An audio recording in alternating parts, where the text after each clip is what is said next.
ஜூலை 5 ஒரு மிகப்பெரிய பேராபத்து ஜப்பான் நாட்டுல நடக்க இருக்கு. ரியோ தட்சுகி இவங்க தான் வந்து பிரெடிக்ட் பண்ணியிருக்காங்க. இவங்க 90ஸ்ல வந்து கனவு வந்திருக்குங்க. ஃபியூச்சர் வந்து பிரெடிக்ட் பண்ற மாரி வந்து கனவு வந்திருக்கு.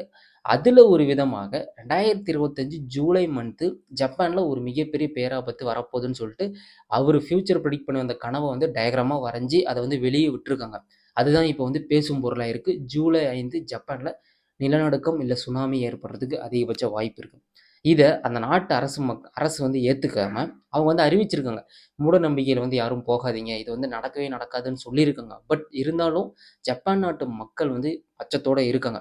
ஏன்னு கேட்டீங்கன்னா, ஜப்பான்ல வந்து ஜூலை மந்த்துக்கு போயிட்டு வர அந்த அப் அண்ட் டவுன் அந்த ஃப்ளைட்ஸ் எல்லாமே வந்து கேன்சல் பண்ணிட்டு வராங்க. இந்த நியூஸ் வந்து தீயா வைரல் ஆகுனதுக்கு அப்புறம்.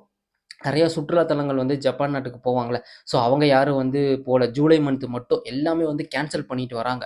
நாம பொறுத்திருந்து தான் பார்க்கணும். ஜூலை 5 எதுவும் நடக்கக்கூடாதுன்னு சொல்லிட்டு தான் எனக்கு தோணுது. பட் அன்பார்ச்சுனேட்டா எதுவும் நடக்காம இருக்கணும்.